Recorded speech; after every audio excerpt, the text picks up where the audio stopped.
The 1960s gave us some of the greatest music ever recorded. It also gave us some things that were better left in the decade. Today we're going through 11 songs from the 1960s that didn't age well, and 3 that still shine. Song number 11, Young Girl by Gary Puckett and the Union Gap, 1968. There is no gentle way to say this.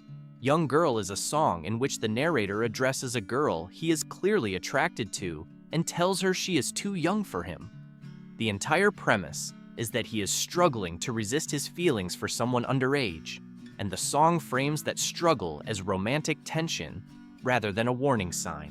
You're much too young, girl. It was written by producer Jerry Fuller and released in the spring of 1968, and it reached number 2 on the Billboard Hot 100, held out of the top spot by Otis Redding's Dock of the Bay for 1 week, and then Bobby Goldsborough's Honey for 2 more. Gary Puckett and the Union Gap actually sold more records than the Beatles in 1968, across 6 consecutive gold singles. They were nominated for a Grammy Award for Best New Artist that same year, losing to Jose Feliciano. The group performed the song on The Ed Sullivan Show. Puckett grew up in Hibbing, Minnesota, the same town that produced Bob Dylan. The song was treated, in short, as completely normal pop music at a level of visibility that reached tens of millions of people. Fuller, the songwriter, described the song as a warning. The narrator is supposedly telling the girl to leave because he cannot trust himself. Whether that framing changes how the song functions is something each listener will assess differently. By any reasonable standard today, the subject matter is not something that would be recorded, played on the radio, or performed on national television. The song still comes up on oldies stations. Heard now, it lands very differently than it did in 1968. Song number 10, Run for Your Life by the Beatles, 1965. John Lennon called this song the one he liked least in the entire Beatles catalog, which says a great deal given that the catalog runs to several hundred recordings.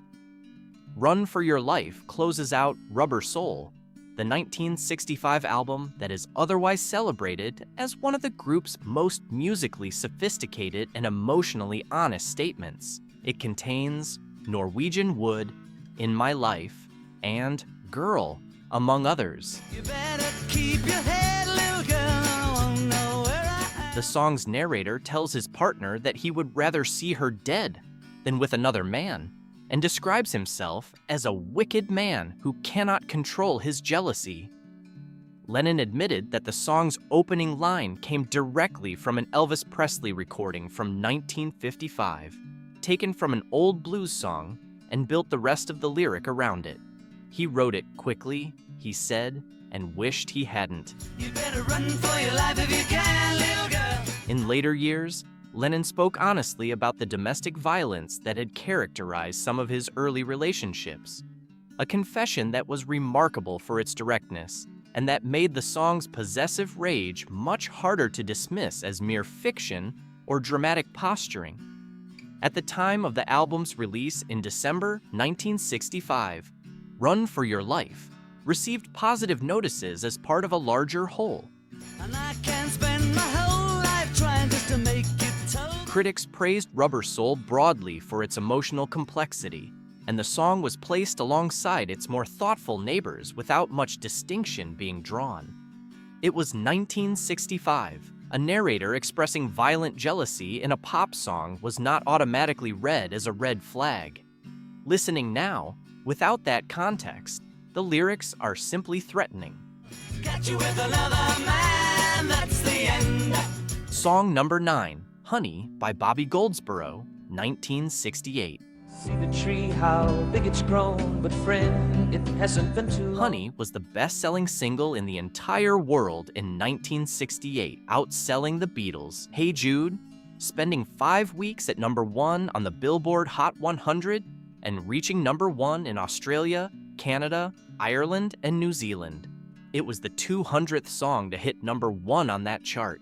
Billboard ranked it the 3rd biggest song of the entire year. I laughed at her and she got mad the first day that Songwriter Bobby Russell wrote it after noticing how large a tree in his front yard had grown since he planted it, which sparked a story of a man who plants the tree with his wife and then outlives her. Russell had previously written Little Green Apples, which won a Grammy for Song of the Year, and would later write The Night the Lights Went Out in Georgia for his then-wife, Vicki Lawrence.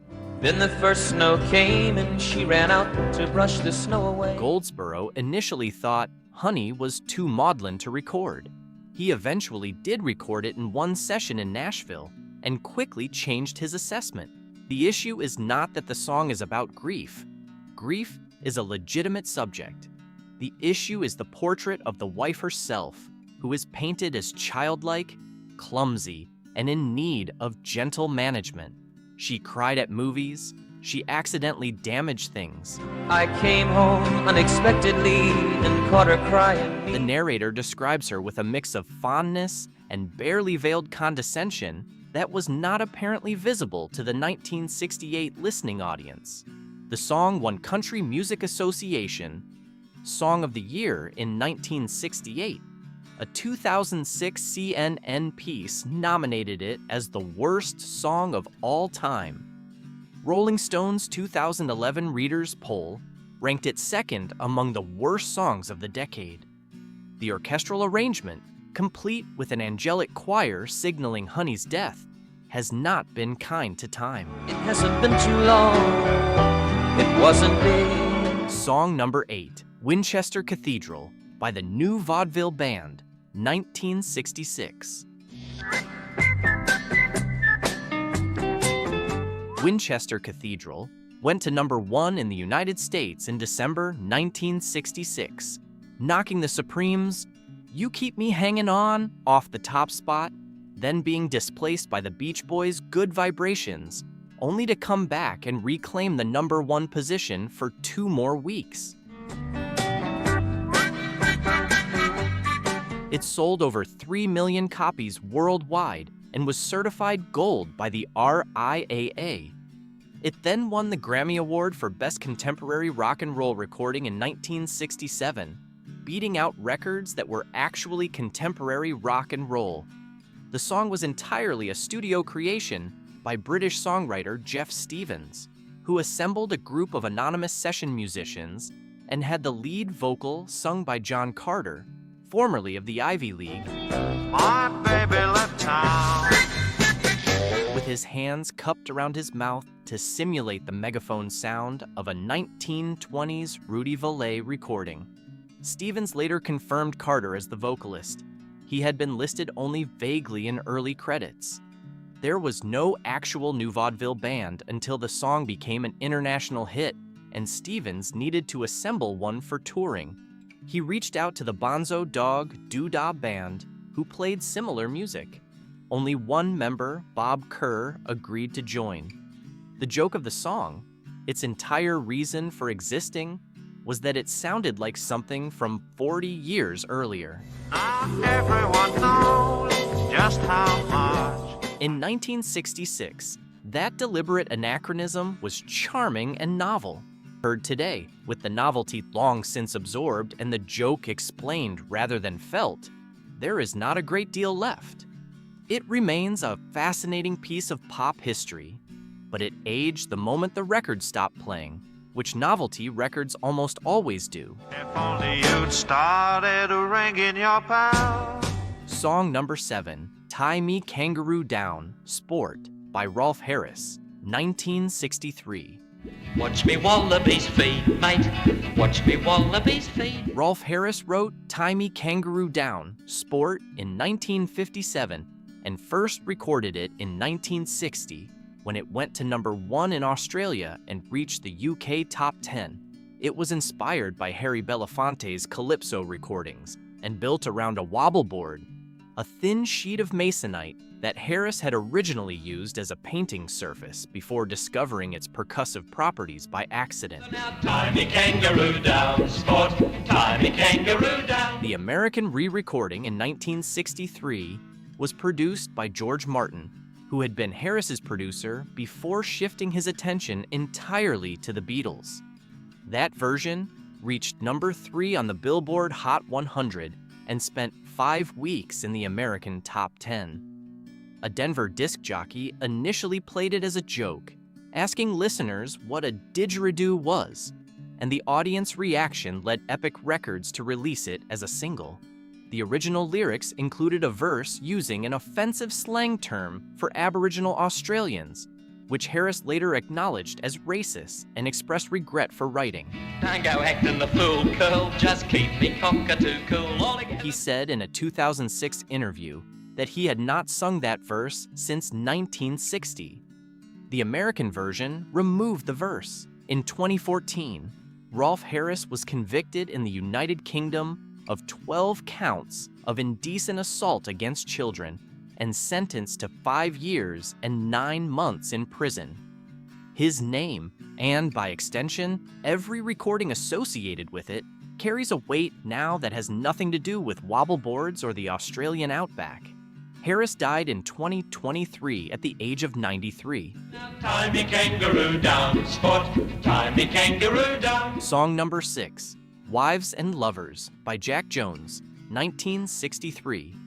Little girl, comb your hair, fix your makeup. Burt Bacharach wrote the music, and Hal David wrote the lyrics, as they did for dozens of celebrated songs throughout the 1960s. Walk on by, what the world needs now is love. Do you know the way to San Jose? The songwriting team was at the height of its commercial and critical standing when they wrote Wives and Lovers as a commission to accompany a 1963 Paramount film of the same name. The song was ultimately not used in the film itself. Don't think because there's a ring. Jack Jones recorded it at Columbia's 30th Street studio in New York in September 1963, accompanied by an orchestra conducted by Pete King. The recording earned the 1964 Grammy Award for Best Vocal Performance Male, one of the most prominent music awards of the era. It reached number 14 on the Billboard Hot 100 and number 9 on the Easy Listening chart. Run to his arms the moment he comes home. It was subsequently covered by Ella Fitzgerald, Dionne Warwick, Frank Sinatra, Andy Williams, and many others. The premise of the song is direct advice to married women. They should fix their hair, apply their makeup, be ready at the door when their husbands return each evening, because there are attractive women at the office, and men will always be men. The narrator addresses the wife as little girl in the opening line. Hey, little girl, better wear something. Bacharach later described the song as a perfect illustration of social life in the 60s, at least an aspect of it, which is itself a careful form of distance-taking. At the time of its release, it was simply a Grammy-winning hit record. The worldview embedded in it was not considered remarkable. Time to get ready for love. Song number 5, Yummy Yummy Yummy by Ohio Express, 1968. Yummy, yummy, yummy, I got love in my tummy and I feel. The Ohio Express were one of the main acts behind what critics and record industry figures at the time labeled bubblegum pop, a sound designed and manufactured by producers Jerry Casanetz and Jeff Katz, specifically for young children and preteens, with deliberately simple, repetitive lyrics and a bouncing, candy-coated production style. Ooh, love to hold ya, ooh, love to kiss ya, ooh. Casanetz and Katz ran their operation like a factory, packaging songs with different group names: the Ohio Express, the 1910 Fruit Gum Company, Captain Groovy, and his Bubblegum Army, and sending them out to market as if they were distinct acts. Yummy Yummy Yummy was released in 1968 and reached number 4 on the Billboard Hot 100, becoming one of the bigger hits of the bubblegum era. None of the Ohio Express played on the original recording. It was a studio creation assembled by session musicians, and the band that toured afterward was essentially a promotional outfit assembled after the fact to perform a hit they hadn't made. Love in my tummy and as silly as it may seem. The song was written by Arthur Resnick and Joey Levine. It sold well. Younger listeners who heard it in 1968 asked for it again. Their parents tolerated it. The song has never appeared on any serious list of best recordings of the decade. What makes it historically interesting is that the bubblegum genre it represented was a deliberate commercial reaction against the increasing sophistication and darkness of rock music in the late 1960s, an attempt to recapture an audience that was young and uncomplicated. It succeeded briefly and completely. Sweet thing, lovey of it. Song number 4, Dominique, by The Singing Nun, Sur Sourire, 1963. Dominique spent 4 weeks at number 1 on the Billboard Hot 100 in December 1963, making The Singing Nun, a Belgian-Dominican nun named Janine Deckers, who performed under the name Sur Sourire, the only act in chart history to displace the Beatles from the top of the charts before the Beatles had even reached the charts. It was sung in French, which made it genuinely unusual for a U.S. chart topper, and it celebrated the life of Saint Dominic, founder of the Dominican order. Within its own narrow frame of reference, it accomplished exactly what it set out to do. The song functioned essentially as religious folk music on a guitar, pleasant and completely without edge. Today, it exists primarily as a curiosity, a piece of evidence that in December 1963, an enormous number of people bought a religious novelty song in French. Deckers' own story, which ended in her death by suicide in 1985 after years of disputes with the Catholic Church over royalties, is considerably more affecting than anything in the song itself. Song number 3, Little Arrows, by Leapy Lee, 1968. Leapy Lee was born Lee Graham in Eastbourne, England, and his biggest hit came in 1968 with a bubbly pop song called Little Arrows, written by Albert Hammond and Mike Hazelwood.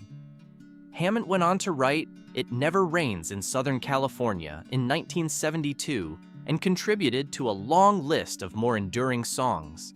Is it me or is it you? It's hard to tell until you're... In 1968, though, he and Hazelwood were in the business of pop confection, and Little Arrows was exactly that. A cheerful, bouncing record about Cupid's arrows aimed at a mainstream radio audience. It reached number 2 in the United Kingdom and number 16 on the Billboard Hot 100, which made it a genuine international hit for a brief period. Lee had been discovered by Gordon Mills, who also managed Tom Jones, which gave the record a credible launch in both markets. The song sold well, it charted, it disappeared. Within a couple of years, it had essentially vanished from cultural memory outside of compilation packages designed for listeners who preferred the sound of 1968 to whatever year they were then inhabiting. Here they come pouring out of the blue. Lee's reputation was further complicated in 2012 when he wrote an opinion column from the Spanish expatriate community where he had long been living that was widely condemned for its racist views on immigration. The column generated considerable controversy. The song itself is entirely harmless, but the combination of its lightweight musical legacy and the subsequent cloud around its performer has ensured it sits firmly in the past with no particular pull toward the present. Song number 2, My Generation by The Who, 1965. Just because we... Pete Townshend wrote My Generation on a train from London to Southampton on May 19, 1965, his 20th birthday. He wrote it for the British mod subculture, a generation of young people who felt invisible and dismissed by the world their parents had built. The song's defining line is its most famous, "I hope I die before I get old." Roger Daltrey sang it with a stutter, partly inspired by John Lee Hooker's stuttering blues style, and partly to create the illusion that a letter rhyming with F was coming. And the result was one of the most explosive and genuinely confrontational records British youth had produced. It reached number 2 on the UK singles chart in 1965 and became one of The Who's signature songs. Rolling Stone ranked it number 11 on its 2004 and 2010 lists of the 500 greatest songs of all time. The reason it belongs on a list of songs that haven't aged well has nothing to do with its musicianship and everything to do with Time's particular sense of humor. Keith Moon, The Who's drummer, died of a drug overdose in 1978 at the age of 32. The member of the band who had least to do with writing the line about dying before getting old. John Entwistle, the bassist, died in 2002 at 57. Pete Townshend and Roger Daltrey, who wrote and sang the famous lyric, kept touring into their 70s and 80s. Townshend has said in interviews that when he wrote old, he meant rich, a retroactive clarification that only made the irony more visible. The song endures as a piece of rock history. The specific vow at its center, however, did not survive contact with the passage of time.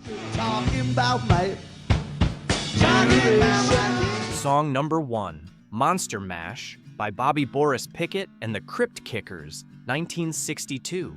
I was working in the lab late one night. Monster Mash reached number 1 on the Billboard Hot 100 in October 1962.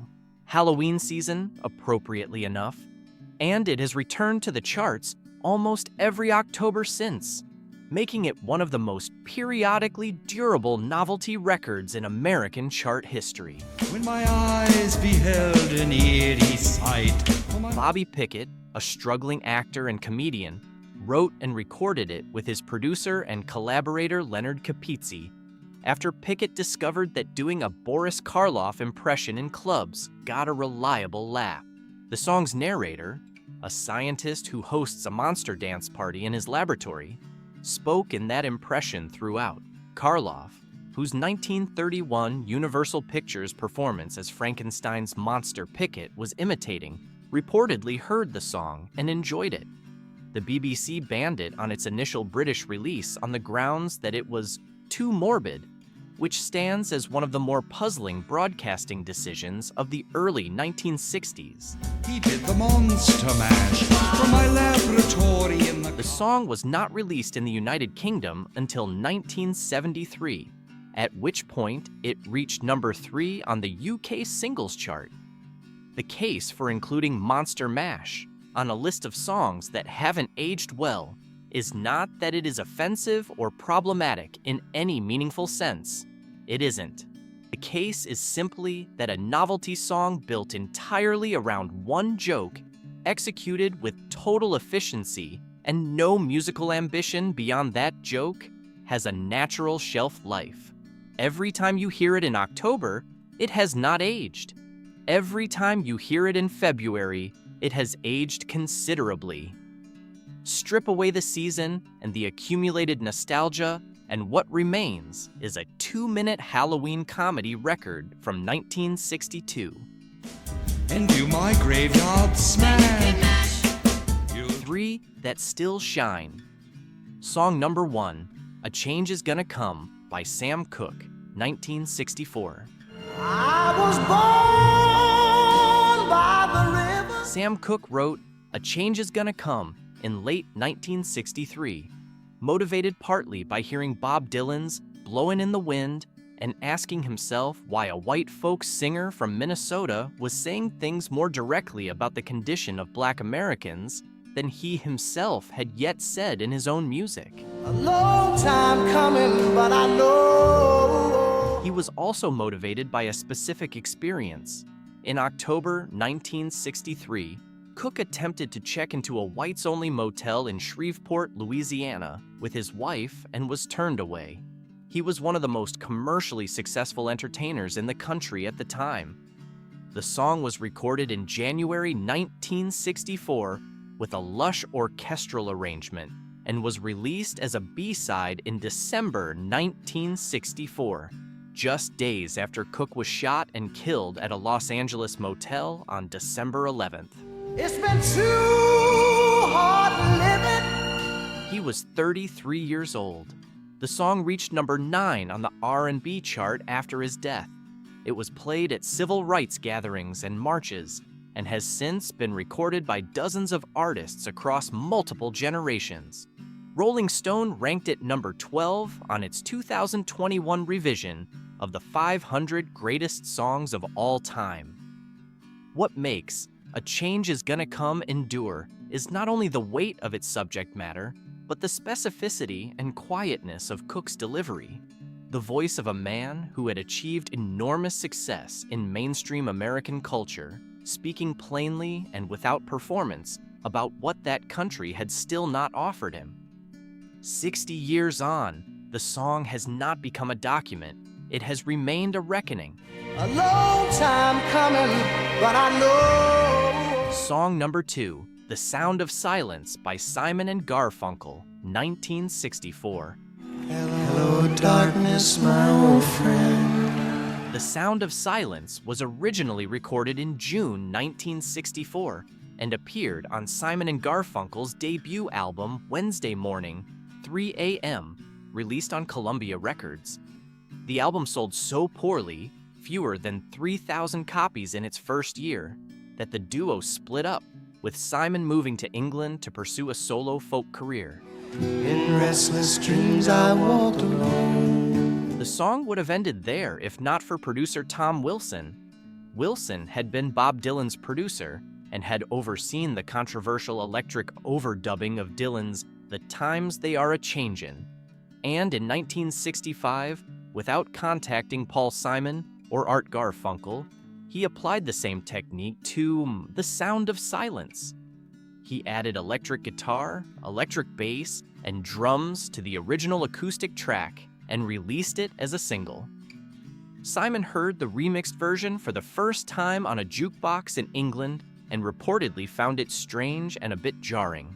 'Neath the halo of a street lamp. It reached number 1 on the Billboard Hot 100 in January 1966, and Simon and Garfunkel were suddenly one of the most successful acts in America. The song's central image, a man walking through darkness toward a neon light, finding people who talk without speaking and hear without listening, is deliberately unmoored from any specific time or place. Paul Simon was 22 years old when he wrote it. The feeling it describes has no expiration date, which is why every generation that encounters it feels the song was written for them specifically. Whispered in the sound. Song number 3, Blowin' in the Wind by Bob Dylan, 1963.